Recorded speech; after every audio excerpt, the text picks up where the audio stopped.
परमपिता परमात्मा की, सद्गुरु बंदी छोड़ कबीर साहिब की, सभी संतों की, सभी भक्तों की, आज के आनंद की, सद्गुरु मदन पति साहिब की, दीवान जवाहर पति साहिब की, सद्गुरु दुलम पति साहिब की, सद्गुरु राम सेवक साहिब की, सद्गुरु वैराग पति साहिब की, कलीनापुर धाम की, सभी संतों की, सभी भक्तों की, इस गांव नगर बस्ती की, आज के आनंद की, सकल हंस को बंदगी साहेब बंदगी सतनाम। तो आज बदलापुर में परमपिता परमात्मा की अपार कृपा से ये मूल ज्ञान का प्रचार होने जा रहा है। बहुत बड़े भाग होते हैं उन जीवों के जो अपने पूरे जीवन काल में एक बार भी इस मूल ज्ञान को सुन पाते हैं, और उससे भी बड़े भाग होते हैं उन जीवों के जो इस ज्ञान को थोड़ा सा भी समझ पाते हैं। क्योंकि सुनना आसान है, आए बैठे घंटा 2 घंटा सुन के चले गए, लेकिन इस सत्संग में कही गई एक एक बात को समझना, उस पर चिंतन करना, मनन करना, उसको समझना बहुत मुश्किल है। बड़े बड़े ऋषि मुनि पीर पैगंबर औलिया नहीं समझ पाए इस आत्मज्ञान को, बड़े बड़े गुरु संत जन नहीं समझ पाए इस आत्मज्ञान को, बड़े बड़े बुद्धिमान विवेकी नहीं समझ पाए इस आत्मज्ञान को। कब तक? जब तक उन पर गुरु की दया नहीं हो गई, जब तक परमात्मा की कृपा नहीं हो गई, तब तक इस ज्ञान को कोई समझने वाला नहीं है। इसलिए कबीर साहब ने सबसे बड़ी बात क्या बोली कि गुरु सुमिरे सो वार है और हरि सुमिरे सो वार है, गुरु सुमिरे सो पार। यानी अगर गुरु की दया नहीं है और तुम केवल परमात्मा से प्रेम करने लग गए हो, परमात्मा को चाहते हो, परमात्मा को पाना चाहते हो, तो समझ लो कि तुम्हें परमात्मा नहीं मिलने वाला। क्योंकि कंडीशन ही यही रख दी है, हरि सुमिरे सो वार है और गुरु सुमिरे सो पार। यानी कि परमात्मा को चाहे तुम सारी उम्र याद करते रहो, वो तब भी तुम्हारी मदद नहीं करने वाला। वरना आज तक जन्मों जन्म बीत गए, कितनी बार तुम मरे होगे सोचो। मरते मरते तुमने कितनी बार परमात्मा को याद किया होगा कि हे परमात्मा, ये आखिरी जन्म हो, मेरा मुक्ति हो जाए मेरी। कितनी भक्तियां करी होंगी, कितनी हड्डियां गलाई होंगी, कितनी खाल बाल गलाए होंगे हमने जीवन में, लेकिन फिर भी किसी को मुक्ति नहीं मिली। आज भी यहीं बैठे हुए हैं हम लोग। कारण क्या है? क्योंकि परमात्मा तो पास ही था, लेकिन गुरु पास नहीं था। तो जो पास में वस्तु थी उसका भी भेद हमें गुरु बताता है, तब पता लगती है, नहीं तो किसी को कुछ समझ में आने वाला नहीं। अपना शरीर लगा लो, तुम्हारे शरीर के अंदर दिल है, फेफड़े हैं, किडनी है, लीवर है, हड्डियां हैं, लेकिन तुम्हें उसका कोई ज्ञान नहीं है। अभी तुम्हें खोल के रख दिया जाए ना सारा, ये दिल है कैसे काम करता है बताओ जरा, ये हड्डियां कैसे बनती हैं बताओ जरा, ये खाल कैसे बन रही है, कौन कौन से सेल है इसमें बताओ जरा, इसमें कौन से आरबीसी कौन से डब्ल्यूबीसी कैसे काम कर रहे हैं बताओ जरा। सारा कुछ अपने पास है, लेकिन इतना भी ज्ञान नहीं है कि क्या हो रहा है क्या नहीं हो रहा है। लेकिन जब डॉक्टरी पढ़ने जाते हैं, एक एक चीज़ खोल के डॉक्टर समझा देते हैं, यानी गुरु समझा देता है। तुम्हारे पास जो तत्व पड़े हुए हैं, उन तत्वों का ज्ञान गुरु करवाता है, तब जाके आप तत्वज्ञानी बनते हो। तो ये तत्व तो समझ में आते हैं कि इनका ज्ञान कर भी लिया, डॉक्टर बन गए, बड़े बड़े साइंटिस्ट बन गए, लेकिन फिर भी अज्ञानी के अज्ञानी रहे। कारण क्या है? क्योंकि जिस तत्व का हमने ज्ञान प्राप्त किया वो तत्व ही असत्य है, वो तत्व ही असत्य है। क्या है असत्य? ये सारे शरीर असत्य हैं, ये बनने और बिगड़ने वाले तत्व असत्य हैं, ये पल पल बदलने वाले तत्व असत्य हैं, ये जन्मने और मरने वाले तत्व असत्य हैं। और अगर इन तत्वों की साधना, इन तत्वों का ज्ञान हम लेते हैं तो हम भी असत्य के ही पुजारी हो जाते हैं। तो क्या करना है? अब सत्य के पुजारी बनना है। कैसे बनेंगे? जब हम सत्य को जान लेंगे तब। तो सत्य क्या है? गीता में क्या बताया? हे अर्जुन, इस दुनिया में 2 प्रकार के तत्व हैं, एक असत्य और एक सत्य। 2 प्रकार के तत्व हैं, इसका मतलब 2 प्रकार के ही गुरु हैं, एक असत्य गुरु और एक सतगुरु। 2 ही प्रकार के ज्ञान हैं, एक असत्य ज्ञान और एक सत्य ज्ञान। बस हमें क्या करना है? हमें ये भेद जानना है कि क्या है असत्य और क्या है सत्य। जब भेद पता लग गया, परख हो गई, उसके बाद आपको कोई बेवकूफ़ नहीं बना सकता। आपको कोई सत्य के नाम पे असत्य नहीं पकड़ा सकता। पता लग गया कि पीतल और सोने में क्या फ़र्क है। अब जब पता ही लग गया, उसके बाद कोई पीतल नहीं चला सकता सोना बोल के। हाँ, कोई अज्ञानी हो उसको पीतल के तुम चूड़ियाँ पकड़ा दो सोना बोल के, और वो भी खरीद लेगा। अज्ञानी कुछ भी कर सकता है। लेकिन ज्ञानी पुरुष विवेकी होता है और सत्य असत्य का निर्णय करता है। तो इसलिए कबीर साहब ने सबसे बड़ी बात क्या बोली है कि गुरु धारण करो, गुरु धारण करो, तब तुम्हारा कल्याण होगा। गुरु धारण करो का मतलब ये नहीं है कि तुम राम जी, शंकर जी, हनुमान जी की पूजा कर रहे थे, गुरु धारण कर लिया, अब गुरु जी की भी पूजा करने लग गए, साथ में उनकी भी फोटो लगा ली। देखा ना, मंदिरों में गुरु जी की फोटो लगा लेते हैं लोग। राम कृष्ण जी की फोटो पूछते पूछते गुरु जी की भी फोटो लग गई वहीं मंदिर में। राम जी को, कृष्ण जी को धूप अगरबत्ती कर रहे थे, अब गुरु जी की भी अगरबत्ती हो रही है। राम और कृष्ण जी को देसी घी की जोत जग रही थी, अब गुरु जी के आगे भी देसी घी की जोत जल रही है। इसको गुरु भक्ति नहीं कहते, इसको गुरु ज्ञान नहीं कहते। गुरु भक्ति, गुरु ज्ञान क्या है? जब ये सारी अगरबत्तियां बुझ जाएं, ये सारी ज्योत बुझा दी जाएं, और क्या पकड़ा दिया जाए? आत्मा का ज्ञान पकड़ा दिया जाए, उसको कहते हैं गुरु भक्ति, उसको कहते हैं सत भक्ति। तो गुरु वो नहीं होता जो फोटो के आगे, कैलेंडर के आगे, पत्थरों के आगे तुम्हारा अगरबत्ती और धूप अगरबत्ती से तुम्हारा भक्ति करवाए तुम्हें, बिल्कुल नहीं। अगर कोई गुरु देसी घी जलवा रहा है, देसी घी की जोत जलवा रहा है और कह रहा है कि इससे भगवान प्रसन्न होंगे, फिर तो गरीबों से तो कभी ना होते प्रसन्न। वो गरीब बेचारा 600 रुपये किलो घी ला ही नहीं सकता। 600 तो मैं कम रेट बता रहा हूँ, अशुद्ध घी मिलता है 600 वाला। शुद्ध लेने जाओगे ना कभी, 2500 3000 रुपये लीटर है शुद्ध देसी गाय का देसी घी। समझ लो, अगर गाय के घी से ही भगवान खुश होता है तो उसने अंग्रेजी गाय का तो कभी घी यूज़ किया ही नहीं होगा। हमारे पुराने ऋषि मुनियों ने सब कौन सी गाय यूज़ करते थे? देसी गाय। तो पहले देसी गाय का घी खरीद, लगा जरा 2500 3000 रुपया, फिर भगवान खुश होगा। लेकिन ये सब नकली गाय, यानी कि अंग्रेजी गाय का घी जला जला के सोच रहे हैं भगवान खुश हो जाएगा, क्योंकि अज्ञानी जीव हैं। इनकी बुद्धि में इतनी भी अकल नहीं है कि भगवान किसी घी से प्रसन्न नहीं होगा, भगवान किसी अगरबत्ती से प्रसन्न नहीं होगा। भगवान किससे प्रसन्न होता है? हे अर्जुन, जो परम तत्व को जान लेता है वो मेरा अति प्रिय शिष्य हो जाता है। और उसकी गति क्या बताई उन्होंने? जो परम तत्व को जान लेता है वो मेरा ही स्वरूप हो जाता है। फिर मैं उसके लिए भगवान नहीं रहता, वो मेरा ही रूप हो जाता है। यानी जो तू सो हम, ये ऐसा हो जाता है। लेकिन अज्ञानी इसको कभी समझ नहीं सकते। अज्ञानी उसी पुरानी रीति रिवाजों में फंसे रहते हैं, माया के जाल में फंसे रहते हैं। लेकिन जब ज्ञान में कोई जीव आ जाता है, उसके बाद वो निबेड़ा कर लेता है, सत्य और असत्य का निबेड़ा। उसके बाद उसको कोई बरगला नहीं सकता, उसके बाद उसको कोई झांसा दे नहीं सकता, उसके बाद उसे कोई असत्य बेच नहीं सकता। फिर वो पारखी हो जाता है। इसी को बोला कबीर साहब ने, गुरु मेरे सभी बड़े, अपनी अपनी ठौर। ये नहीं बोला उन्होंने कि गुरु मत बनाओ। कहते अज्ञानी गुरु भी मिल रहा है ना, बना ले, कोई बात नहीं। शुरुआत डॉक्टर भी ABCD से करता है, शुरुआत साइंटिस्ट भी ABCD से करता है, शुरुआत PhD करने वाला भी ABCD से करता है। गुरु तो बनाओ, कोई भी मिल जाए।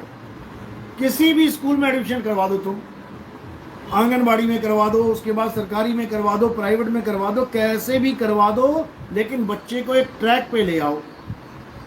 जैसी बच्चा ABCD समझना शुरू कर देगा, धीरे धीरे धीरे वो पहली क्लास में आ जाएगा, अक्षरों से शब्द बनाना आ जाएगा, शब्दों से वाक्य बनाना आ जाएगा, वाक्य से पैराग्राफ बनाना आ जाएगा, पैराग्राफ से पूरा निबंध लिखना आ जाएगा, निबंध लिखते लिखते पूरे ग्रंथ लिखने लग जाएगा।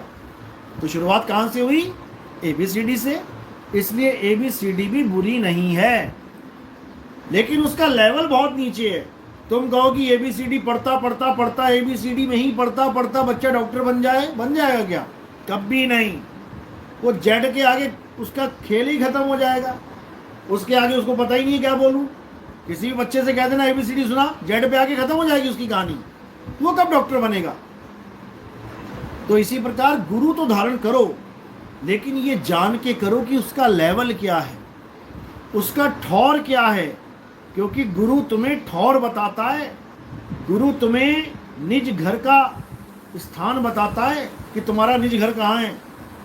तो यही कबीर साहब समझा रहे हैं। क्या कह रहे हैं? गुरु मेरे सभी बड़े, अपनी अपनी ठौर। यानी ये 5 मंजिले पे हम बैठे हैं, तो एक गुरु ऐसा है जो पहली मंजिल पे बैठा है, दूसरा गुरु ऐसा है जो दूसरी मंजिल पे बैठा है, तीसरा गुरु ऐसा है जो तीसरी मंजिल पे बैठा है, चौथा गुरु ऐसा है चौथी मंजिल पे बैठा है, और 5वां गुरु बैठा है जो 5वीं मंजिल पे बैठा है। अब हर गुरु जो आपको है अपनी अपनी ठौर तक ले जाएगा। पहली मंजिल वाला गुरु आपको पहली मंजिल तक का ज्ञान देगा, तो आप जब पहली मंजिल पे खड़े होकर देखोगे तो आपको नज़ारा कुछ अलग दिखाई देगा। जब आप दूसरी मंजिल पे आ जाओगे दूसरे गुरु के सहारे, तब नज़ारा आपको और ज़्यादा ब्रॉड दिखाई देगा, ज़्यादा दिखाई देगा आपको। जब तीसरी मंजिल पे आ गए तो नज़ारा कुछ और ही दिखेगा, जब चौथी पे आ गए तो उससे भी ज़्यादा दिखेगा, और जब 5वीं टॉप पे आ गए तो पूरा शहर दिखेगा। यानी तुम्हारी दिव्य दृष्टि खुल जाएगी, तुम्हारे देखने का नज़रिया बदल जाएगा। फिर इस संसार को तुम ऐसे नहीं देखोगे जैसे अब देख रहे हो, इन जीवों को आप ऐसे नहीं देखोगे जैसे अब देख रहे हो, फिर इन देवी देवताओं को, इन भगवानों को तुम ऐसे नहीं देखोगे जैसे अब देख रहे हो। अभी तुम केवल उनकी खाल बाल देख रहे हो, अभी तक तुम उनके केवल हड्डी और ढांचा देख रहे हो। जब तुम हाई लेवल पे पहुंच जाओगे तब तुम उन देखोगे, तब तुम उसको आत्मा करके देखोगे। और तुम उसको आत्मा करके कैसे देखोगे? आत्मा क्या दिखाई देती है? नहीं, तुम उसको आत्मा करके जान लोगे। क्यों? क्योंकि तुम खुद को जान लोगे। क्योंकि जो तुम हो वही सामने वाला है, जो तुम हो वही राम जी, कृष्ण जी, हनुमान है, जो तुम हो वही कबीर साहब, नानक साहब, रविदास जी महाराज हैं। लेकिन लोग खाल बाल में, शरीरों में उलझ जाते हैं। बस दिक्कत यही है। इसलिए कबीर साहब ने क्या कहा? पहले तो देही को किनारे कर दो। देही को हम कब किनारे कर पाएंगे? जब हमें आत्मज्ञानी गुरु मिलेगा। अगर हमें आत्मज्ञानी गुरु नहीं मिला तो हम देही को कभी किनारे कर ही नहीं सकते। हम गुरु को भी देही मानेंगे, खुद को भी देही मानेंगे। जिन लोकों में जाएंगे वहां पर भी हंस हंसनी बन के देही मानेंगे लोगों को, वहां पर भी आदमी औरत मानेंगे लोगों को, वहां पर भी पति पत्नी, बीवी बच्चे मानेंगे लोगों को। लेकिन जब तत्व ज्ञान में आ जाओगे, उसके बाद कोई माँ बाप, कोई बीवी बच्चा, कोई भाई बहन, कोई चाचा भतीजा नहीं है। उसके बाद क्या है? हम सब आत्मा ही हैं, हम सब अजन्मे ही हैं, हम सब अविनाशी ही हैं, हम सब अजर हो जाएंगे। और बोला भी है ना, ईश्वरयंश जीव अविनाशी। तो हम कब अविनाशी होंगे? जब हम तत्व ज्ञान में आ जाएंगे। हम कब तक नाश में आएंगे? जब तक हम शरीरों में उलझे रह जाएंगे। तो अब क्या करना है? अब शरीरों से ऊपर उठना है। कबीर साहब शरीरों का खंडन करते हुए क्या बोल रहे हैं? अरे देही को सतगुरु कहे, ये है धुंधर ज्ञान, और 4 दाग आवे नहीं, वाह को सतगुरु जान। अरे देही को सतगुरु कहे, सो नर कहिए अंध, और रहे दुखी संसार में, आगे जम के फंद। यानी जो देही को गुरु मान बैठा है उसको कभी परमात्मा नहीं मिल सकता, क्योंकि परमात्मा देही नहीं विदेही है, विदेही। और जितने भी नाम हैं वो सब देही के नाम हैं। जैसे अगर आदमी का नाम होगा तो आदमियों के नाम जैसा होगा, औरत का नाम होगा तो औरतों के नाम जैसा होगा, पुल्लिंग और स्त्रीलिंग। राम जी की फोटो देख के कोई ये नहीं कह सकता कि इनका नाम किसी लेडीज के नाम जैसा होगा, कभी नहीं हो सकता। कृष्ण जी की फोटो देख के कोई नहीं कह सकता कि इनका नाम किसी लेडीज के नाम के जैसा होगा, जैसे सुमित्रा, कवित्री, कविता, कभी नहीं कह सकता कोई। क्यों? क्योंकि शरीर पुल्लिंग है, नाम स्त्रीलिंग कैसे हो जाएगा? इसी प्रकार स्त्रीलिंग अगर किसी की गुरु है, कोई लेडीज गुरु है, तो वो उसको कभी पुल्लिंग नाम से नहीं बुलाएगा। समझ लेना। यानी हम नाम भी, भगवान का नाम भी कितनी कैटेगरी में बांट के बैठे हैं? 2। लेडीज और जेंट्स, यानी राम राम राम राम या सीताराम सीताराम, हरे कृष्णा या राधे श्याम। हम नाम को भी स्त्री और पुरुष में बांट के बैठे, जबकि नाम ना स्त्री है ना पुरुष है। कबीर सागर में पेज नंबर 3, अगर ये लोग खोल के देख लें अच्छे से, क्या लिखा? वहां लिखा है, तुमसे कहूं मैं नाम विचारी, यानी हे धर्मदास, इस दुनिया में जितने भी लोग नाम जप रहे हैं वो या तो पुल्लिंग नाम जप रहे हैं या स्त्रीलिंग नाम जप रहे हैं। या तो कोई राम राम राम जप रहा है या कोई राधे राधे राधे जप रहा है, यानी पुल्लिंग नाम स्त्रीलिंग नाम। अब कबीर पंथी भी क्या कर रहे हैं? कबीर कबीर कबीर कबीर कबीर, ये भी पुल्लिंग नाम है। तो कबीर सागर में 3 नंबर पेज पे क्या लिखा है? तुमसे कहूं मैं नाम विचारी, और ना वो ज्योत ना पुरुष ना नारी, यानी कि जो हमारा नाम है, जो हम देने आए हैं, वो ना तो पुल्लिंग है ना स्त्रीलिंग है और ना ही वो ज्योत है। ये जितने भी दुनिया भर के पंथ चल रहे हैं ना, ये सब ज्योत की पूजा करवा रहे हैं तुमसे। ये ज्योत को ही आत्मा बता रहे हैं, ये ज्योत के प्रकाश को ही परमात्मा बता रहे हैं। और जो बेचारा अज्ञानी जीव होता है वो सोचता है अरे प्रकाश तो अच्छी चीज है, प्रकाश तो ज्ञान है, प्रकाश तो भगवान है, और इसी प्रकाश के चक्कर में फंस जाता है वो, इसी प्रकाश के चक्कर। जबकि वो इतनी बुद्धि नहीं लगा रहा है कि प्रकाश और अंधकार को देखने वाला भी तो कोई है। अगर प्रकाश को देखने वाला कोई ना हो तो प्रकाश का मूल्य ही क्या है? क्या मूल्य है? तुम माचिस लेने जाते हो, कौन डाल रहा है मूल्य? तुम डाल रहे हो। प्रकाश करना है इसलिए माचिस लेने जा रहे हो दुकान पे। अगर किसी को प्रकाश चाहिए ही नहीं तो माचिस खरीदेगा कौन? तुम मूल्य डाल रहे हो, तुम प्रकाश को छोटा, तुम प्रकाश को, अंधकार को छोटा और प्रकाश को बड़ा कर रहे हो, तुम कर रहे हो ये। लेकिन प्रकाश और अंधकार दोनों जड़ हैं, दोनों जड़ हैं। इसलिए साहिब ने मना कर दिया, ना वो ज्योत ना पुरुष ना नारी। ना तो वो कोई ज्योति का प्रकाश है कि तुम आंख बंद करके बैठो, भैरवनाथ बन जाओ, तुम भोले शंकर बन जाओ, तुम त्रिकुटी पे ध्यान लगा के प्रकाश ही प्रकाश देखो, तुम बर्बाद हो जाओगे, जीवन बर्बाद हो जाएगा तुम्हारा। प्रकाश को नहीं देखना है, प्रकाश को नहीं जानना है। किसको जानना है? खुद को जानना है। मैं कौन हूं? प्रकाश नहीं जानना कि प्रकाश कौन है, कहां है। ज्यादा प्रकाश चाहिए, सूर्य के नीचे बैठ जाओ, प्रकाश ही प्रकाश है। लेकिन वो झूठा लगता है और अंदर थोड़ा सा चमक जाए तो सच्चा लगने लग जाता है। दोनों ही झूठ है, दोनों ही झूठ है। सत्य क्या है? हे अर्जुन, आत्मा ही सत्य है। जब आत्मा का ज्ञान होगा, जब आत्मा का प्रकाश मिलेगा, आत्मा का प्रकाश ऐसा नहीं होता ये ट्यूबलाइट सूर्य जैसा। आत्मा का प्रकाश होता है ज्ञान प्रकाश। जब तुम्हें बोध हो जाए उसको कहते हैं इनलाइटमेंट, यानी प्रकाशित हो जाना, ज्ञानी हो जाना, अनुभवी हो जाना। कहते हैं self realization is God realization. ये लाइन लिखी थी किसने? अंग्रेजों ने। अंग्रेजी संतों ने लिखा कि self realization is God realization, यानी कि खुद को जान लेना ही भगवान को जान लेना है। लिख के वो अंग्रेज चले गए, लेकिन हमारे वाले संतों ने ये लाइन पकड़ के क्या कर दिया? बोल यही रहे सत्संग में, सेल्फ रियलाइजेशन इज गॉड। और करवा क्या रहे हैं? 5 नाम जप ले, 5 धुन सुन ले, 5 बार कान बंद करके 5 रूहानी मंडलों में चला जा। बताओ अब कहाँ चला गया सेल्फ रियलाइजेशन? अब कहाँ चला गया आत्म बोध? प्रकाश देख ले, अंधकार देख ले, सूरज मंडल देख ले, तारा मंडल देख ले, ये देख ले, वो देख ले, बस देखता ही रहे। अब मैं देखता ही रहूंगा तो मैं खुद को कब जानूंगा? फिर तो मैं देखने वाली चीज को सत्य मान बैठा। और जो दिखे सो माया संतो, इसीलिए बोला कि दिखने वाली चीज दृश्य है। अगर तुम देखने वाली चीज को देखते रहोगे तो तुम कभी अपनी तरफ मुड़ ही नहीं पाओगे। कुत्ते के सामने शीशा लगा दिया, अब कुत्ता अगर शीशे में देखेगा तो कभी चुप ही नहीं होगा, भौंकता रहेगा और भौंक के मर जाएगा। तो क्या करना है? दर्पण को हटा लेना है। जैसी दर्पण को हटाया, अब क्या बचा वहां पे?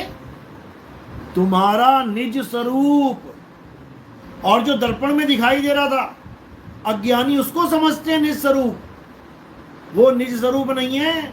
वो क्या है? क्या है वो? प्रतिबिंब, रिफ्लेक्शन।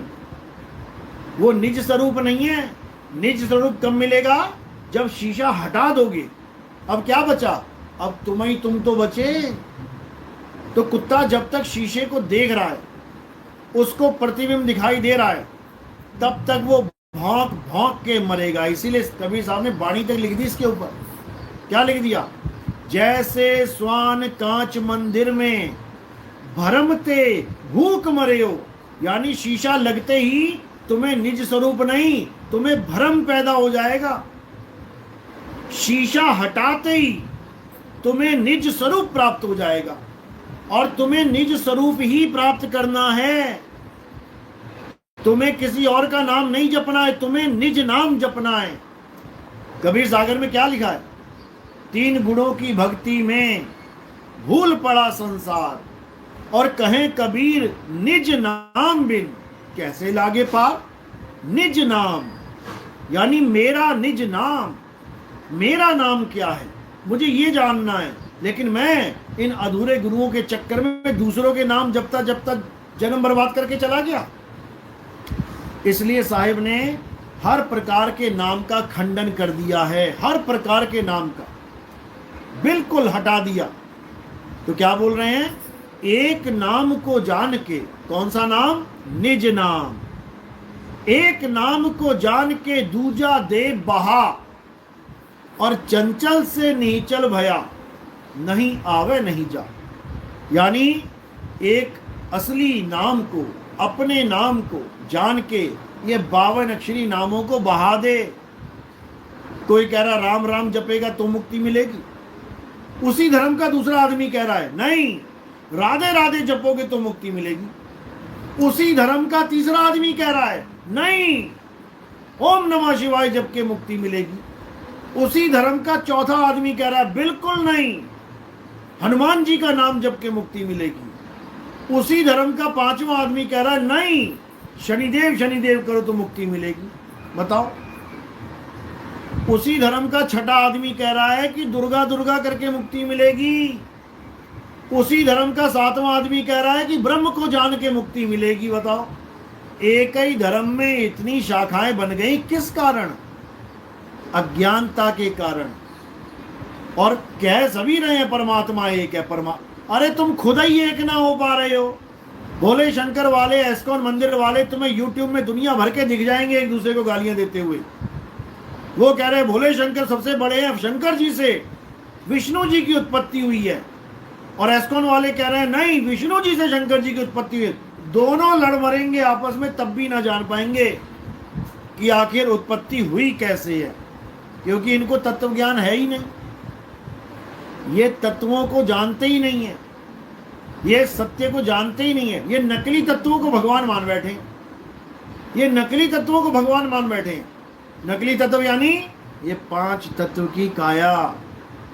कोई शंकर जी को भगवान मान बैठा, कोई विष्णु जी को भगवान मान बैठा, कोई ब्रह्मा जी को मान बैठा, कोई राम जी को, कोई कृष्ण जी को, कोई हनुमान जी को, कोई देवी माता को। सब तत्वों के यानी कि इन 5 तत्वों के पीछे पड़े हुए हैं। ये तब तक एक नहीं हो सकते मेरे भाई जब तक ये 6ठे तत्व को नहीं जान लेते। 5 तत्व से परे जो 6ठा तत्व है वो आत्म तत्व है, उसको जानना है। वो पक्का तत्व है। कच्चे तत्व तो और भी हैं, लेकिन पक्का तत्व क्या है? वो 6ठा तत्व है। इसलिए साहिब ने बोला, बीजक में पहली साखी यही लिखी है, जहिया जन्म मुक्ता हता और तहिया हता न कोई, 6ठी तुम्हारी है जगह और तू कहाँ चला बिगोए।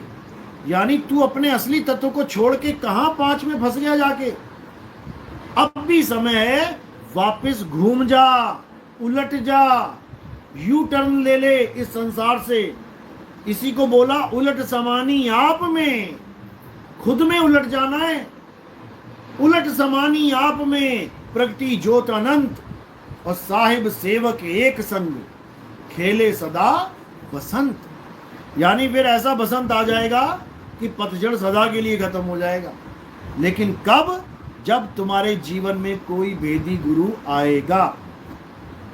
और भेदी गुरु का मतलब ये नहीं कि तुम्हें मंत्र का भेद बताएगा कोई, कि ये वाला मंत्र छोड़ दो, ये वाला जप लो, बर्बाद हो जाओगे। कबीर साहब कहते तंत्र मंत्र सब झूठ है, इनमें ना भर में कोई, और सार शब्द जाने बिना कागा हंस ना होए। यानी जितने भी तंत्र मंत्र ये इंसानों के द्वारा बनाए गए हैं, इससे तुम्हारा कल्याण नहीं हो सकता। इंसानों की बनाई हुई वस्तु से तुम्हारा कल्याण नहीं होगा।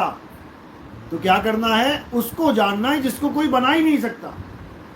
जब बना ही नहीं सकता तो बिगाड़ेगा कौन? और वो क्या है? परम तत्व है। इसलिए साहिब ने समझाया कि हाथ वाली माला छोड़ और सांस वाली माला पकड़ ले। यानी अनलिमिटेड, दिन भर सांस चल रही है ना, एक पल भी नहीं रुकती है, चल रही है, आ रही है, जा रही है, आ रही जा रही, अपने आप ऑटोमेटिकली। तो इसको माला बना ले। इसका मतलब ये नहीं कि इसमें नाम जप ले ना।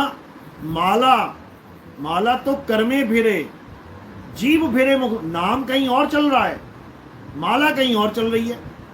माला किसको इंडिकेट कर रही है? समय को। एक नाम, दो नाम, तीन, चार, काउंटिंग कर रही है समय। और मुंह क्या कर रहा है? ये मंत्र जाप कर रहा है। अब काउंटिंग वाली माला को छोड़ दे, कर का मन का फेंक के मन का फेर। यानी अब श्वासों को पकड़ ले, श्वासा की कर सिमरनी। यानी कब तक नाम जपना है? जब तक सांस चल रही है। जपने का मतलब ये नहीं कि जपना है, वो बोलने में आता है। जपना क्या है अब समझो। श्वासा की कर सिमरनी, कर अजपा का जाप। अब अजपा क्या है? जिससे कोई जप ही नहीं सकता। अजपा यानी जिसे जपा ही नहीं जा सकता। अब जिसे जपा ही नहीं जा सकता उसको जपेगा कौन? जप के दिखाओ। जिसे जपा जा सकता है वही जपने में आ सकता है। जिसे जपा ही नहीं जा सकता उसको तुम क्या जपोगे? तो क्या नहीं जपा जा सकता और क्या जपा जा सकता है? सारी दुनिया के 52 अक्षरी नाम जपे जा सकते हैं। चाहे तुम मुंह से जप लो, चाहे तुम सांसों में जप लो, चाहे तुम मन में जप लो, वो जपे जा सकते हैं। क्या नहीं जपा जा सकता? आत्मा नहीं जपा जा सकता। उस आत्मा को तुम नहीं जप सकते। वो आत्मा तो घटित होती है, वो आत्मा तो अनुभव का विषय है, वो जपने का विषय नहीं है। तो उस अजपा यानी उस आत्मा को जप, यानी उसका ध्यान कर। ध्यान कर, उसका अगली लाइन में बता रहे हैं कि कैसे ध्यान करना है। कह रहे श्वासा की कर सिमरनी और कर अजपा का जाप, परम तत्व का ध्यान धर, सो हम आपे आप। अब बता दिया उन्होंने कि मैं जाप की बात नहीं कर रहा हूं, मैं ध्यान की बात कर रहा हूं। उसका ध्यान कर। किसका? जो जपने में नहीं आ सकता, जिसकी वजह से तेरी काया माया चल रही है, जिसकी वजह से सारा संसार हिल डुल रहा है, जिसकी वजह से हर जीव जीवित बैठा है, समझ लो। तो उसको क्या कहते हैं? उसको आत्म तत्व कहते हैं। उसी आत्म तत्व की महिमा सब संतों ने गाई है, A to Z। कोई हिंदुओं का शिष्य किसी गुरु के पास गया, उसने कहा गुरुजी मुझे परमात्मा चाहिए, मुझे सत्य चाहिए। गुरुजी ने कहा बैठ, भक्ति कर। जब उसको परमात्मा मिला, जब उसको तत्व मिला, तो उसने क्या बोल दिया? अरे मैं ही आत्मा हूं। यानी परमात्मा और आत्मा में कोई भेद नहीं है। आत्मा सो परमात्मा। जब उसने परमात्मा को जाना, कहते लाली देखण मैं गई, मैं ही हो गई लाल। तो परमात्मा को जानते ही आप भी वही तत्व हो जाते हो। तो हिंदुओं ने कह दिया अहम ब्रह्मास्मि, मैं ब्रह्म हूं, मैं तत्व हूं, मैं आत्मा हूं। कहने में आ रहा है, हालांकि ब्रह्म और पारब्रह्म का भी भेद है दोनों का, वो भी समझा देंगे बाद में। तो हिंदुओं ने कहा कि मैं आत्मा हूं। आत्मा को ही सत्य कहते हैं, सत्य। और अरबी में सत्य को कहते हैं हक। अरबी के मुसलमानों ने जब उसको जाना तो उन्होंने कहा अनल हक, यानी मैं सत्य हूं, यानी मैं आत्मा हूं। यानी मैं खुदा हूं, क्योंकि खुद को जान लिया तो खुदा को जान लिया। अब वही चीज हिंदू कह रहा है, वही चीज मुस्लिम कह रहा है, वही चीज ईसाई कह रहा है, यहूदी कह रहा है। जब यहूदी ने उसको जाना तो उसके मुंह से क्या निकला? यहोवा, यानी मैं वही हूं, मैं वो हूं जो मैं हूं। यानी मेरा अस्तित्व क्या है? आत्मा हूं, सत्य हूं। अब नाम बदल गए केवल, एक कह रहा है मैं आत्मा हूं, एक कह रहा है मैं अनल हक सत्य हूं, एक कह रहा है मैं यहोवा हूं। और सिखों ने क्या कह दिया कि सत्य श्री अकाल, यानी अकाल पुरुष सत्य है। बस नाम में फर्क है, बाकी सब एक ही बात कर रहे हैं। लेकिन ये तब समझ में आता है जब आत्मज्ञान में आप एंट्री कर लेते हो। तो आत्मज्ञान का मतलब ये नहीं है कि दिया अगरबत्ती जलाना है किसी फोटो के आगे, या किसी कैलेंडर की, किसी मूर्ति की पूजा करनी है। आत्मज्ञान ये भी नहीं है कि मंत्र जपने हैं बड़े बड़े लंबे लंबे, कुछ नहीं करना है। आत्मज्ञान नदियों में स्नान करना, परिक्रमा करना, पहाड़ों की नदियों में परिक्रमा लगाना, ये भी नहीं है। आत्मज्ञान हवन यज्ञ पूजा पाठ भी नहीं है। आत्मज्ञान नमाजें पढ़ना भी नहीं है, अरदासें करना भी नहीं है, चर्च में जाके प्रेयर करना भी नहीं है। आत्मज्ञान बुद्धों के टेंपल में जाके घंटे बजाना भी नहीं है, और जैनियों के जाके मूर्तियों को नहलाना भी नहीं है। आत्मज्ञान क्या है? अपने असली स्वरूप को जान लेना ही आत्मज्ञान है। यानी आत्मज्ञान में किसी और की जरूरत पड़ती ही नहीं है। आत्मज्ञान में खुद अपनी जरूरत पड़ती है। समझ लो, जैसे आप अपनी कथा लिखो, आत्म कथा, तो तुम्हें किसी की जरूरत नहीं पड़ेगी। अपने बारे में लिखते जाओ, लिखते जाओ, लिखते जाओ, होगी कथा पूरी। और तुम लिखने लग जाओ राम जी की कथा, हनुमान जी की कथा, शंकर जी की कथा, ईसा मसीह की कथा, बाबा नानक की कथा, कबीर साहब की कथा, तो तुम्हें दुनिया भर की नॉलेज लेनी पड़ेगी। वो क्या थे, कहाँ गए, कहाँ से आए, क्या खाया, क्या पिया, कहाँ रहे। और जब तुमने लिखना है आत्मज्ञान, जब तुमने लिखना है आत्म कथा, और तुम्हें अपने बारे में जो पता है लिख दो, उसमें किसी और की जरूरत नहीं पड़ती। यही कबीर साहब का असली ज्ञान है। क्या बोल रहे हैं? जल में मीन प्यासी, मोहे देखत आवे हासी, आत्म ज्ञान बिना नर भटके, और कभी कभी काबा कभी काशी। यानी अगर आत्मज्ञान नहीं है तो भटकते रहो, फिर दूसरों की पूजा करते रहो, दूसरों के नाम जपते रहो, दूसरों का ध्यान करते रहो, दूसरों की कथाएं सुनते रहो, और मरते रहो, सड़ते रहो, गलते रहो। यही होता है। देखो कैसे मर रहे हैं, सड़ रहे हैं, गल रहे हैं लोग, फिर पैदा हो जा रहे हैं। ये एक बार मरने के बाद मौत नहीं आ जाती कि एक बार मर गए काम खत्म। मरने के बाद काम शुरू हो जाता है दूसरे जन्म का। अभी इस मकान में बैठे हो तो ठीक है, बैठे हैं, और ये मकान भूकंप में गिर जाए फिर क्या होगा? फिर नया काम शुरू हो जाएगा मकान बनाने का। फिर सीमेंट लेके आओ, फिर बजरी लेके आओ, फिर ये लेके आओ, वो लेके आओ, उसके बाद फिर बनाओ। क्योंकि हम बिना मकानों के नहीं रह सकते, इसलिए एक मकान टूटता है, दूसरा बनाना पड़ता है। इसी प्रकार हम शरीरों के बिना नहीं रह सकते। एक शरीर जाता है तो दूसरा आता है।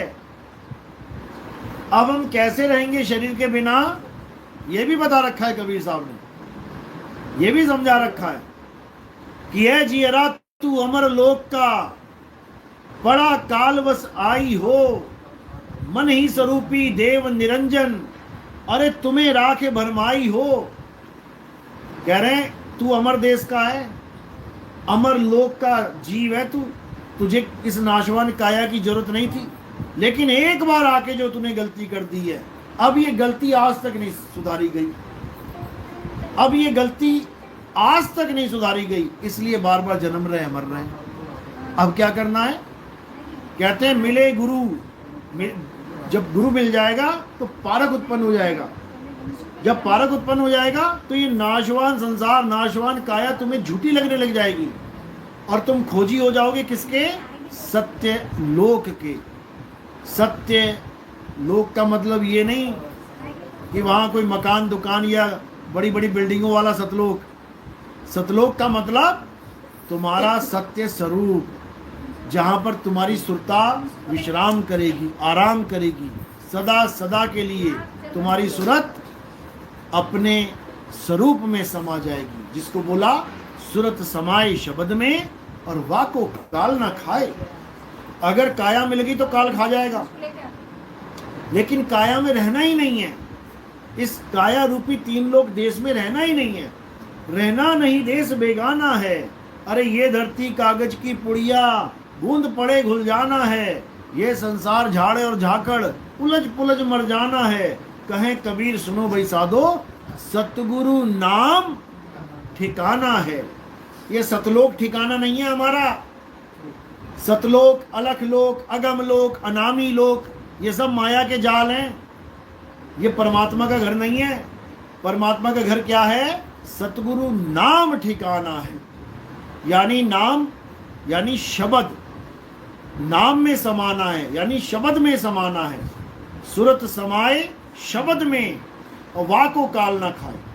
और जो सतलोक अलग लोक के चक्कर में पड़ गया, उसकी दुर्गति हो जाएगी। कैसे होगी? कर नैनो दीदार महल में प्यारा है। ये वाणी पढ़ लेना घर जाके, क्या लिखा है। गुदा चक्र से लेके आगे चलते चलते विष्णु जी का लोक, ब्रह्मा जी का लोक, माया का लोक, निरंजन का लोक, सारे लोक बयान करते करते सतलोक, अलग लोक, अगम लोक, अनामी लोक, सारे लोक बयान करते करते फिर क्या कहते हैं कबीर साहब? कहते हैं काया भेद किया निर्वारा, ये सब रचना पिंड मंझारा। अरे माया अवगति जाल पसारा, सो कारीगर भारा है। कह रही किसने बना दिया? माया ने बना दिया। ये सारे सतलोक, अलग लोग, अगम लोग, ये हमारे लोग नहीं है। फिर कह रहे हैं आदि माया कीनी चतुराई और झूठी बाजी पिंड दिखाई। अवगति रचना रची अंड माही, ताका प्रतिबिंब डाला है। यानी ये झूठी बाजी कहाँ दिखाती है? तुम्हारी पिंड में ही दिखा देगी। कई लोग कहते हैं मैं यहाँ ध्यान करता हूँ, मुझे प्रकाश दिखाई देता है। ये सब माया का खेल है पिंड में। कोई कहता है गुरुजी खड़े हो जाते हैं आके मेरे सामने, ये सब माया का खेल है। कोई कहते हैं मुझे ब्रह्मा विष्णु महेश जी दिखाई देते हैं, ये सब माया का खेल है। कोई कहता है मुझे जगजननी दिखाई दे जाती है, सब माया का खेल है। ये सब माया की ही चालाकी है। आदि माया कीनी चतुराई, चतुराई यानी चालाकी, उसने फंसा दिया सबको चालाकी से। आदि माया कीनी चतुराई, झूठी बाजी पिंड दिखाई। अवगति रचना रची अंड माही, ताका प्रतिबिंब डाला है। यानी जैसे अमर होते हैं, अमर लोक होता है, अमर स्थान होता है, यानी अपने स्वरूप की बात चल रही है। अब जीव को तो नहीं पता अमर लोक क्या है, अमर स्थान क्या है। उसको ऐसा डेवलप करके दिखा देती है कि बड़ी बड़ी बिल्डिंगें, बड़े बड़े राजमहल, बड़े बड़े हर जगह प्रकाश ही प्रकाश। तो जीव को लगता है यार ये अमर लोक ही होगा शायद, ये तीन लोग तो हो नहीं सकता। हमारे यहाँ तो इतनी लाइट थी नहीं, वो लाइट में ही उलझ जाता है बेचारा। इतना बताया गया कि एक एक रोम में, सतलोक में जो पुरुष बैठा है, एक रोम में कहते हैं हजारों सूरज चमक रहे हैं, हजारों। सोचो एक रोम में हजारों हैं तो पूरे कितने होंगे। फिर सतलोक छोड़ के अलग लोक में चले गए, कहते हैं वहां लाखों सूरज चमक रहे हैं एक रोम में। उसको छोड़ के अगम पुरुष के पास चले गए, कहते वहां पे करोड़ों चमक रहे हैं। आगे अनामी पुरुष के पास चले गए, कहते वहां पर अरबों खरबों चमक रहे हैं। बताओ, इतना जबरदस्त जाल है माया का। कौन बचेगा? वही बचेगा जो इसमें ध्यान ही नहीं धरेगा, जो इसमें ध्यान ही नहीं रखेगा, जो अपने आप में ध्यान रखेगा वो बच जाएगा। जो सामने देखता रह जाएगा, प्रकाश है, ऐसा है, वैसा है, वो मरेगा, क्योंकि वो दृष्टा बना रहेगा, दृश्य को ही सत्य मान लेगा। तो साहिब ने दृष्टा बनने की बात नहीं करी है, साहिब ने खुद को जानने की बात करी है कि तू अपने आप को जान। अरे तू सिमरन किसका करे, तू ही है आपे आप। जिस दिन अपने आप को जान जाओगे उस दिन सारी कहानी समझ में आ जाएगी। तो क्या करना है? अब किसी लोक में नहीं जाना। कोई कहे तुम्हें सतलोक ले चलें, ये कोनी तक हाथ जोड़ देना, भैया तू ही चला जा, मुझे नहीं जाना। मुझे कहाँ जाना है? मुझे शब्द में जाना है, मुझे शब्द गुरु में समाना है। तो कह रहे हैं ना कहीं आना ना कहीं जाना, आपे में आप समाना। आपे में आप समाने का मतलब कि मेरा जो निज स्वरूप है उसमें समाना है। और जो मेरा निज स्वरूप है वही परमात्मा का निज स्वरूप है। वो परमात्मा का स्वरूप ही मेरा निज नाम है। कहते हैं सत्य स्वरूपी नाम साहिब का, सो निज नाम हमारा। बिल्कुल क्लियर बोल दिया। अब सत्य स्वरूपी नाम साहिब का इन लोगों से पूछो कि ये कैसा नाम है? सत्य स्वरूपी नाम ये क्या है? कबीर बोल दो, सतसुकृत बोल दो, मुनिंद्र बोल दो, कबीर करुणामय बोल दो, समझ में आती है बात। सत्य स्वरूपी नाम ये कौन सा नाम है भाई? यही है असली नाम जो कबीर साहब देने आते हैं। यही है वो असली स्वरूप जो कबीर साहब लखाने आते हैं। एक लखाए एक छुड़ाए, यानी स्वरूप का लखाव करवाए और इन 52 अक्षरों को छुड़वा दे। लेकिन ये उसके समझ में आता है भाई जो गुरु की परख कर लेते हैं। तो क्या बोल रहे हैं साहिब? ये गुरु जितने भी तंत्र मंत्र देने वाले हैं ये सब अज्ञानी हैं, अज्ञानी।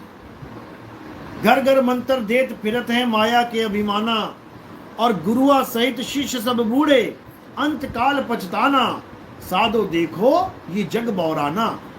ये मंत्र देने वाले, जंत्र देने वाले, ये सब गुरु, सब अज्ञानी जीव हैं बेचारे। लेकिन माया ने ऐसा फंदा बिछा लिया कि खुद भी फंस गए, हजारों लाखों को और फंसा लिया। यानी अंधों का गुरु अंधा बना बैठा है। दिक्कत ये है। तो साहिब कह रहे हैं आंधे को आंधा मिले और राह बताए कौन? अंधे को अंधा मिल गया तो कौन राह बताएगा? वो कहेगा मैं इधर जा रहा हूं, तू भी चल, पर सामने गड्ढा, वो भी गया, चेला भी गया। दिक्कत तो ये है। अब आंख वाला अगर कोई बोले अरे तुम यार गलत जगह जा रहे, तो उसको गालियां देते हैं, है तुझे ज्यादा पता है, हमारे दादा परदादा इस तरफ गए हैं, तो दादा परदादा गड्ढे में गए, तू भी जाएगा क्या? तो दिक्कत ये है। इसलिए कबीर साहब हमेशा समझाते हैं कि जो तुम्हें सत्य की राह बताएगा, समझ जाना सबसे ज्यादा गालियां खाएगा। ये गारंटेड है, बाणी है साहिब की। क्या कह रहे हैं? अरे साच कहूं जग मारन धावे, और झूठे को पतियाई हो, कहें कबीर सुनो भाई साधो, हमसे झूठ कहाना जाई हो। कह रहे हैं साच कहूं जग मारन धावे। अगर किसी ने सच कह दिया ना, और मारेगा कौन? जिसकी दुकान टूट रही है, वो सबसे ज्यादा मारेगा। साच कहूं जग मारन धावे, और झूठे को पतियाई हो। झूठ कहो तो खूब प्यार मिलेगा। तुम झूठ कह दो, देखो कितना प्यार मिलता है। तुम सच्चाई की बात करोगे, लोग तुम्हें दुश्मन समझेंगे। और जिस दिन तुमने बढ़िया झूठ बोलना सीख लिया, लोग तुमसे कहेंगे यार मुझे ही बता दे यार कैसे बोलते हैं ये। समझ लेना, देख लेना तुम करके। तुम बिजली की तार चोरी कर लेना, बता देना पड़ोसी को यार मेरा बिल 10,000 आता था, अब 1,000 आता है। कैसे? चोरी करके। यार मुझे ही बता दे यार, मुझे ही बता दे यार कैसे चोरी करनी है। तो झूठे को पतियाई हो, और जिसकी पहले से तार लगी हो, 1,000 रुपये करंट आ रहा है, बिजली आ रही है, बिल आ रहा है, उसको तुम कह दो ना यार हटा दे, चोरी मत कर, 10,000 बिल आएगा कोई बात नहीं, लेकिन चोरी मारेगा पकड़ के तुम्हें, तू मेरा नुकसान कराने आया है। लेकिन उसको ये नहीं पता जिस दिन पकड़ा जाएगा 2 लाख रुपए जुर्माना लग जाएगा, अगला पिछला सारा बराबर हो जाएगा उसका। तो इसलिए क्या करना है? सत्य को जानना है। सत्य को जानोगे तो सुखी रहोगे, और असत्य में घूमोगे तो दुखी रहोगे। बोलिए परमपिता परमात्मा की सदा ही जय हो। साईं बंदगी सतनाम। किसी का कोई सवाल है तो पूछ सकता है, कुछ नए चेहरे भी हैं, अगर कोई कुछ पूछना चाहता है पूछ सकता है। उधर आपने अच्छा बोला कि अगर परमात्मा पास में है, हाँ, तो उसका नाम क्यों पुकारे? बिल्कुल, उसका नाम पुकारेंगे नहीं, अच्छा लगा। पास में जो आदमी आपके बिल्कुल पास खड़ा है, उसका नाम पुकारेंगे, उसका नाम पुकारने की जरूरत ही नहीं है। उससे तो बात करो सीधे। हाँ। अरे भाई पानी देना, हाँ। अरे वो करना, सामान उठाना। और जो दूर है उसको बुलाना पड़ता है, अरे हरी, अरे गौतम इधर आओ। तो दूर वाले को पुकारना पड़ेगा, पास वाले को तो पाना है, पाना है। लेकिन वो दिखाई नहीं दे रहा, इसलिए उसको ढूंढना पड़ता है। मोह को कहाँ ढूंढे रे बंदे, मैं तो तेरे पास में। पास में होकर भी ढूंढना पड़ेगा।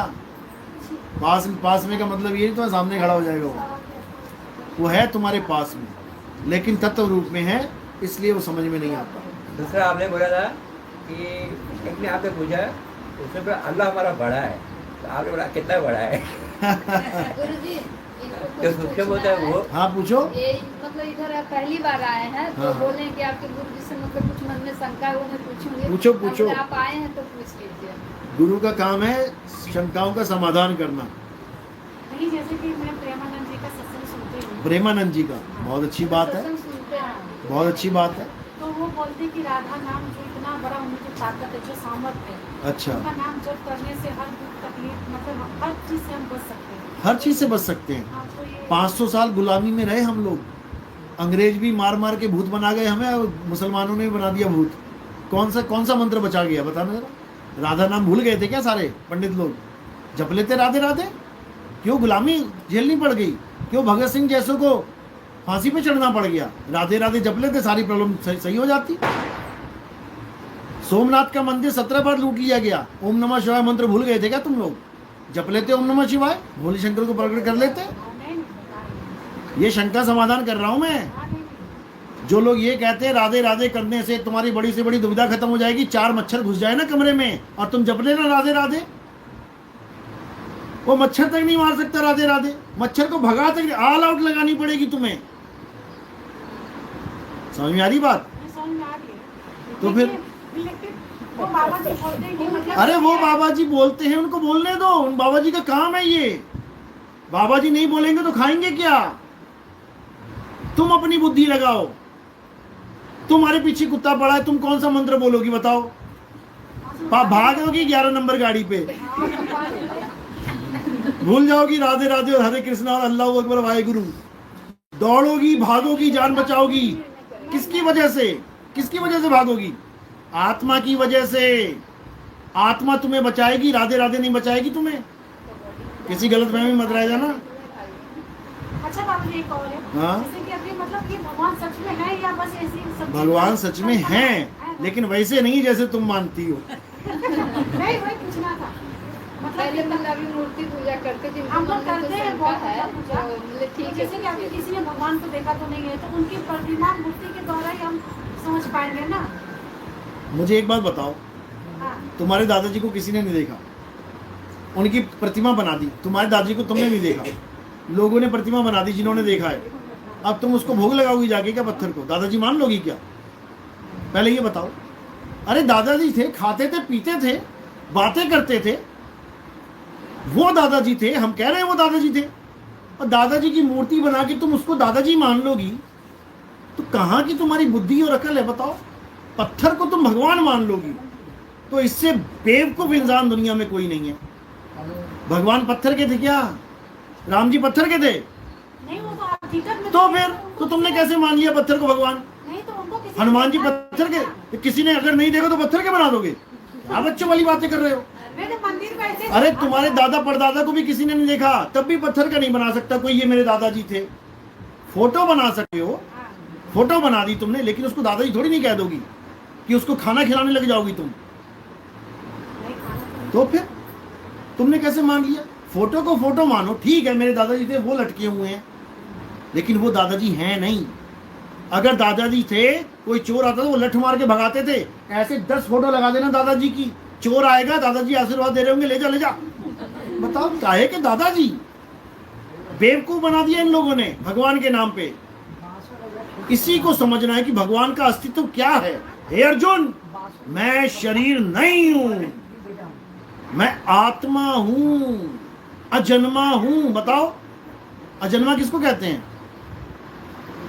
किसको कहते हैं? जिसका कभी जन्म ना हो उसे अजन्मा कहते हैं।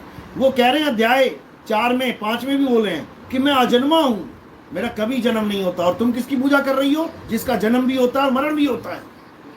पैर में तीर लगा कि नहीं लगा? कौन मरा था? कौन मरा? भगवान जी मर गए, टाटा बाय बाय।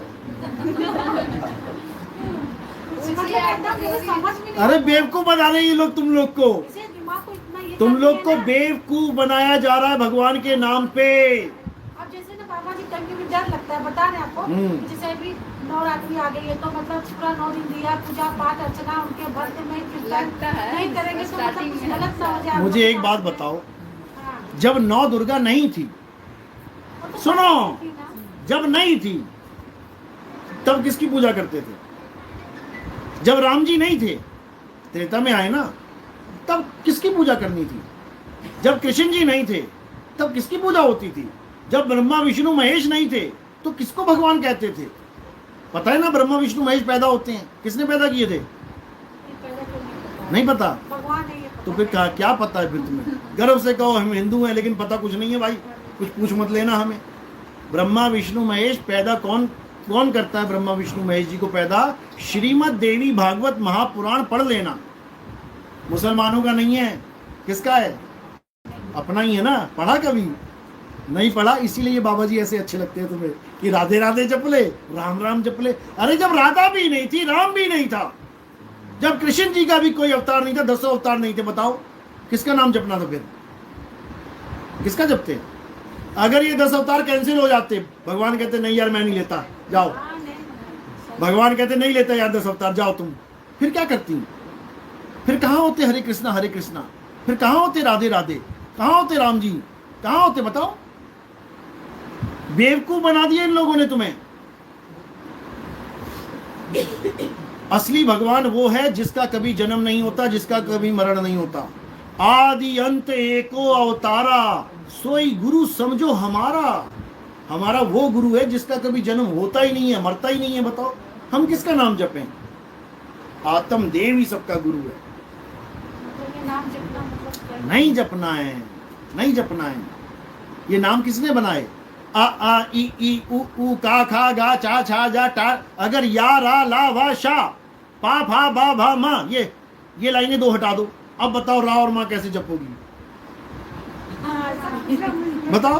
ये 52 अक्षर ये लाइन ही ना होती, या रा ला वा शा ना होती, पा फा बा भा मा, तो रा भी ना होता, माँ भी ना होता, राम कैसे जपती तुम? बताओ।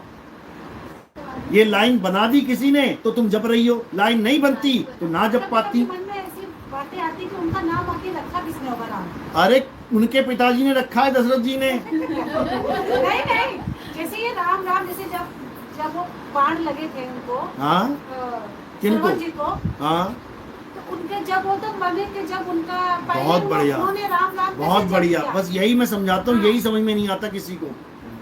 दशरथ जी राम राम जपते थे, क्यों? क्योंकि उनके लड़के का नाम नहीं है। वो जिस राम को जपते थे उस राम की वजह से उन्होंने अपने लड़के का नाम रखा कि अगर मैं अपने लड़के को भी पुकारूंगा तो मैं भगवान को पुकारूंगा। रा और माँ का मतलब क्या होता है? रा से राजा, माँ से माया, यानी अष्टांगी माया, और इस 3 लोक का राजा कौन? ब्रह्मा विष्णु महेश। वो नौकर है यहाँ के, नौकर है। नौकर क्या करता है? काम करता है। तुमने एक दुकान खोल ली, तुमने 3 नौकर रख लिए, एक दरवाजा खोलेगा, एक साफ करेगा और एक रात में बंद करेगा। बस यही काम है ब्रह्मा विष्णु महेश जी का। ब्रह्मा जी सृष्टि को पैदा करते हैं, ये नौकरी कर रहे हैं वो। विष्णु जी सृष्टि को पालते हैं, ये नौकरी चल रही है। शंकर जी सृष्टि का संहार करते हैं, नौकरी चल रही है। और ये नौकरी किसने दी है इनको?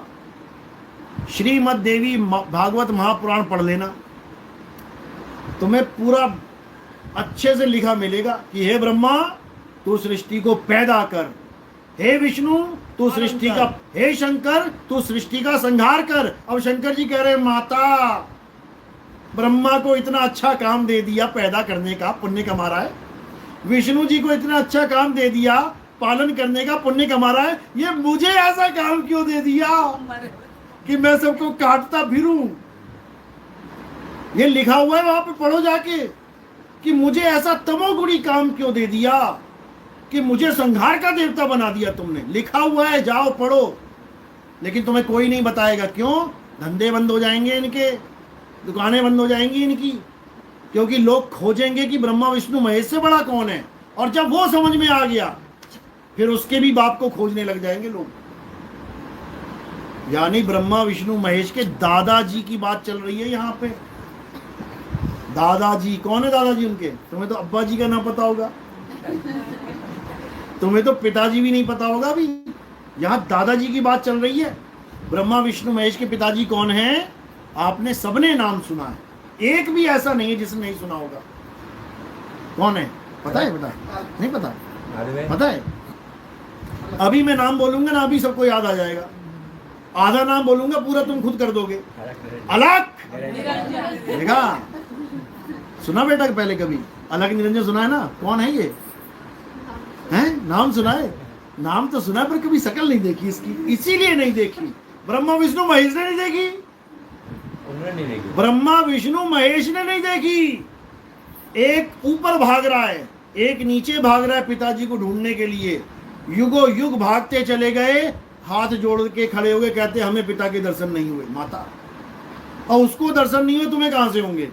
शुक्र करो तुमने नाम भी सुन लिया है, दर्शन भी होंगे उसके। ऐसी बात नहीं कि उसके दर्शन नहीं कर सकते। जब तुम्हारे जीवन में सही गुरु आ गया ना, वो तुम्हें खुली आंखों से दिखा देगा अलग निरंजन, और उसके बाद तुम्हें दादाजी के भी दर्शन करवाएगा। वो ब्रह्मा विष्णु महेश के दादाजी कौन है? ये कबीर साहब ने दोहा बोला है, समझे? ब्रह्मा की माता कौन है, कौन विष्णु का पिता, शंकर का दादा कौन है, मुझको दे बता। फंस गए सारे ब्राह्मण की, यार ये क्या बात हो गई? ये बाणियां लिखी हुई हैं, तीन देव को सब जग ध्यावे, चौथे देव का मरम न पावे, चौथा छोड़ पंचम को ध्यावे, तब प्राणी निज घर को जावे। ये बाणियां लिखी हुई हैं उन्होंने। अभी तीन देव ही नहीं छूट रहे लोगों के, ब्रह्मा विष्णु महेश। चौथे देव तक तो पता नहीं कब पहुंचेंगे ये, और चौथा छोड़ के पांचवें तक तो इनका जन्म बीत जाएगा। तो भाई मंजिल दूर है पर जाना जरूर है, अटक मत जाना यहाँ पे। तो इसी को बोला गया है, गुरु ग्रंथ साहब ने भी बोला है। क्या कहते हैं?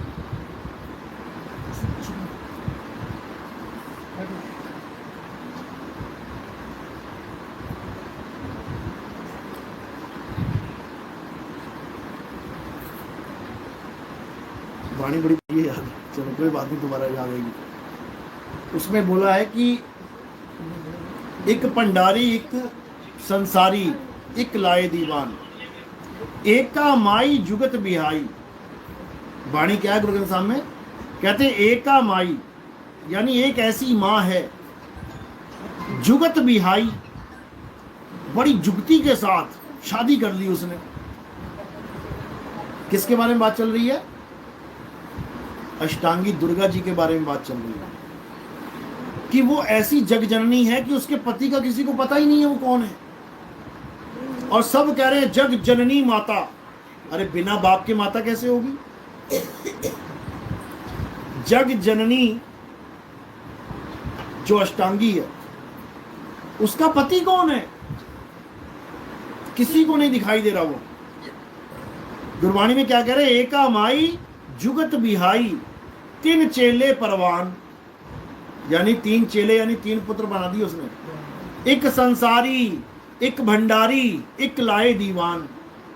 एक संसारी यानी एक संसार को पैदा करता है, एक भंडारी यानी जो भंडार भरे हुए हैं खाने पीने के, वो खिलाता पिलाता है। एक लाए दीवान, एक संहार कर देता है। यहां पर भी पूरे परिवार की जिक्र हो रही है, यानी तीन ब्रह्मा विष्णु महेश जी, और इनके ऊपर माता दुर्गा और उसका पति निरंजन। गरीबदास जी की वाणी पढ़ोगे आप, वो क्या कह रहे हैं? आदि माया निरंजन भाई। आदि माया और निरंजन को क्या बना दिया उन्होंने? भाई। भाई क्यों बनाया?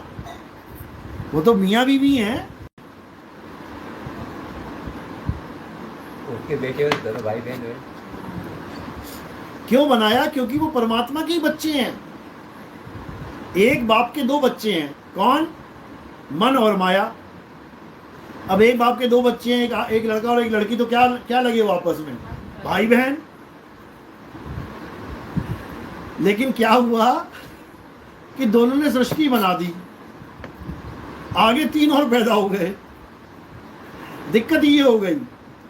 तो गरीबदास जी महाराज ने वाणी में लिखा है, माया आद निरंजन भाई, आप पे जाई आप पे खाई।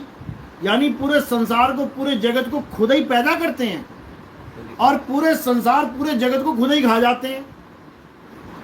आगे लिख रहे हैं, ब्रह्मा विष्णु महेश्वर चेला, ओ हम सो हम का है खेला। अब कह रहे हैं ब्रह्मा विष्णु महेश्वर चेला, यानी इन दोनों ने तीन शक्तियां पैदा कर रखी हैं, रजोगुण सतोगुण तमोगुण। ब्रह्मा विष्णु महेश्वर चेला। चेला क्यों बोला? क्योंकि इनका हुक्म मानते हैं। गुरु का हुक्म कौन मानता है? चेला। अब चेले को हुक्म क्या मिला हुआ है कि तुम पैदा करो, तुम पालो, तुम संहार करो। अब लगे हुए तीनों, ब्रह्मा विष्णु महेश्वर चेला, ओहम सोहम का है खेला। यानी इस दुनिया में जितना भी खेल चल रहा है वो क्या है? ओम और सोहम का। अब ओम क्या है, सोहम क्या है?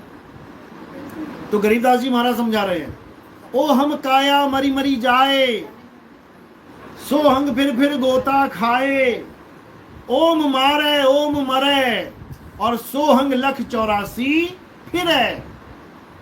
यानी इस दुनिया में जितना भी खेल चल रहा है ये काया और जीव का खेल चल रहा है। आपकी काया आपका जीव, आपकी काया आपका जीव, आपकी काया। बिना जीव के काया को हिला के दिखाओ। काया क्यों जीवित है? क्योंकि इस काया में जीव है, तो जीव से ही बनेगा जीवित। मेरे पिताजी जीवित है, यानी इस शरीर में जीव है। ये निर्जीव है, यानी अब शरीर में जीव नहीं है। यानी इस सृष्टि में जहां भी देखोगे तुम्हें दो ही चीजें दिखेंगी, काया जीव, काया जीव, काया जीव। यही खेल चल रहा है। ब्रह्मा विष्णु महेश्वर चेला, ओहम सोहम का है खेला। ये क्या कर रहे हैं? ये शरीर को पैदा कर रहे हैं, जीव को उसमें डालते हैं, शरीर का नाश करते हैं, जीव को निकाल के फिर अगले शरीर में डाल देते हैं, फिर उस शरीर को पालते हैं, फिर नाश करते हैं, फिर उस जीव को उठा के अगले शरीर में डालते हैं। ये ऐसा खेल चल रहा है, ये कभी खत्म ही नहीं हो सकता। कब खत्म होगा? जब तुम्हें अपना असली घर बताने वाला कोई मिल जाएगा। उसके बाद तुम शरीर खुद छोड़ने के लिए तैयार हो जाओगे, खुद भागोगे इस शरीर से। नहीं रहना इस दुनिया में, नहीं रहना इस काया में। यानी तुम्हें पता लग गया कि ये मेरा किराए का मकान है और मकान मालिक आएगा, डंडे मारेगा, पुलिस वाले लेके आएगा, मुझे छोड़ना है। उससे पहले तुम तैयारी कर लोगे निकलने की कि भाई मैं अपने गांव चलूं, अपने असली घर में, वहां से कोई ना निकाले मुझे। तो जो इसको अपना असली घर मान लेगा शरीर को, वो धक्के खा के निकलेगा। और जो गुरु से ज्ञान लेके शब्द में समाने का जुगत लगा देगा, सूरत समाए शब्द में, तो वो शब्द में ही जाने की तैयारी करेगा। और जो वहां जाने की तैयारी कर लेगा उसको ये काल नहीं खा सकता, काल उसका कुछ नहीं बिगाड़ सकता, उसका कल्याण होना निश्चित है। समझ में आई बात? अब राधे राधे नहीं करना है, अब क्या करना है? आत्मा आत्मा करना है, जपना नहीं है, आत्मा को जानना है। कौन जानेगा? जीव जानेगा। जीव। जब मैं कहता हूं आत्मा को जानना है और कौन जानेगा? जीव जानेगा। तब समझ लो कि जीव एक भक्ति करने वाला है और आत्मा परमात्मा है। और अगर मैं कहता हूं कि आत्मा भक्ति करेगा और परमात्मा को पाना है, तब भी यही समझना है कि जीव आत्मा भक्ति करेगी और परमात्मा की प्राप्ति करेगी। यानी आत्मा सो परमात्मा, आत्मा कह लो परमात्मा कह लो, एक ही बात है। जीव आत्मा कहोगे परमात्मा, एक बात नहीं है। समझे? चलो, और कोई सवाल है?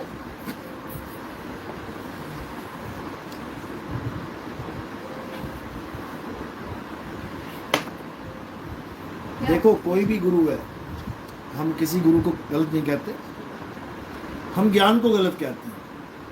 गुरु कोई गलत नहीं है, अपनी अपनी जगह सब ठीक है। कोई कुछ भक्ति कर, कम से कम चोरी, गुंडागर्दी, डाका डालना, झूठ बोलना, पाप करना, व्यभिचार करना, इससे तो छुड़ा रहा है ना, तो बुरा तो वो भी नहीं है। लेकिन गलती कहाँ कर रहा है? नाम में गलती हो रही है।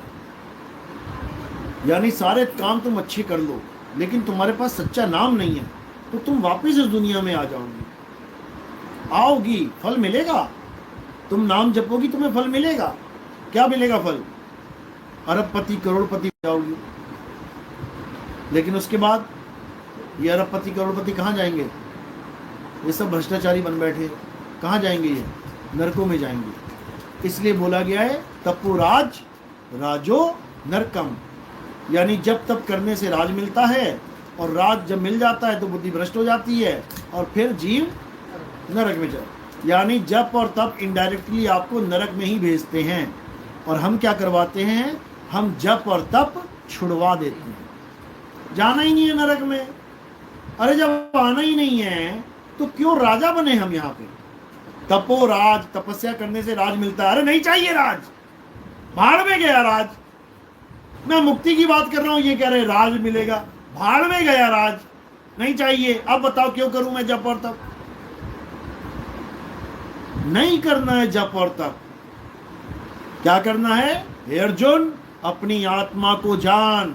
अध्याय 3 17वां श्लोक गीता में पढ़ो, मोबाइल तुम्हारे हाथ में, टाइप कर लो, देखो क्या लिखा है। हे अर्जुन, जो अपनी आत्मा में रमण करते हैं, जो अपनी आत्मा में तृप्त हैं, जो अपनी आत्मा में संतुष्ट हैं, उनके लिए कोई धार्मिक कर्म कर्तव्य लागू ही नहीं होता। उसको मंदिर में जाने की जरूरत नहीं, उसको फूल चढ़ाने की जरूरत नहीं, उसको एक बार भी राधे राधे राम राम कृष्ण कृष्ण करने की जरूरत नहीं, उसको कोई पूजा पाठ करने की जरूरत नहीं, उसको कोई हवन यज्ञ करने की जरूरत नहीं, उसको कोई व्रत उपवास करने की जरूरत नहीं, कोई परिक्रमा करने की जरूरत नहीं, उसको कुछ करने की जरूरत नहीं है। बस क्या करे? अपनी आत्मा में रमण करे। अब वो कैसे करेंगे? नहीं, इतना मतलब सब कर चुके हैं ना, डर लगता है बाबा जी कि अगर छूट जाए। अच्छा, मतलब गीता झूठी है और तुम सच्ची हो? नहीं नहीं हो, हैं? भगवान जी बेवकूफ थे और तुम ज्यादा गुणी ज्ञानवान हो। ज्ञानानी से पूजा पाठ अभी तक कर लिए। अरे पूजा पाठ मना कर रहे हैं वो। 7वां अध्याय 23वां श्लोक, हे अर्जुन, जो देवी देवताओं की पूजा करता है वो मूर्ख है, अज्ञानी है, अल्प बुद्धि जीव है। उस पे लिखा है, उस पे लिखा है। कृष्ण जी ने देवताओं की पूजा बंद करवा दी थी, पता है ना? देवताओं की पूजा बंद करवा दी थी कृष्ण जी ने। इंद्र गुस्सा हो गया, इंद्र गुस्सा हो गया। इंद्र कहता, अरे यार भगवान बताओ, भगवान की पूजा कर बंद करवा दी भगवान ने, ऐसे कैसे कर दिया? मैं तो ऐसी बारिश करूंगा, ऐसी बारिश करूंगा, सबको मार दूंगा। भगवान कहते, कर ले बेटा, देवताओं को पूजना मैंने छुड़वाया है ना, अगर मैंने छुड़वाया है तो कोई कारण होगा। कृष्ण जी कहते, तू कर ले बेटा, ले आ, तू कितनी बारिश लानी है। उसके बाद क्या हुआ? एक उंगली पे उठा के उसका सारा खेल खत्म कर दिया। तो यानी कि हम लोगों को मारने के लिए कौन बारिश कर रहा था? कौन? अरे देवताओं का राजा है वो। हाँ, इंद्र जी वही। हाँ, तो देवताओं का राजा हमें मारने की कोशिश कर रहा है, तो हमारा दोस्त है कि दुश्मन है? भगवान ने हमें राक्षसों से बचाया कि देवताओं से बचाया? तो फिर तुम्हें क्यों लग रहा है कि देवताओं की पूजा छोड़ने पे मैं गलत हो जाऊंगी? भगवान ने खुद छुड़वा दी थी, द्वापर युग में खुद छुड़वा दी थी। एक कलयुग में फिर लेके आ गए देवताओं की पूजा। कौन लेके आया? जब भगवान खुद छुड़वा के गए हैं तो कौन लेके आ गया हमारे धर्म में? ये बताओ पहले। भगवान से बड़ा भी ज्ञानी है कोई? बताओ। ये सब मिलावट कर दी इन लोगों ने पैसा कमाने के लिए। रिक्शा नहीं चलाएगा कोई पंडित जी, ये मेहनत करके काम करेगा, लेकिन आईफोन चाहिए लड़के को, कैसे लाएगा? तुम ही दोगी राधे राधे करके।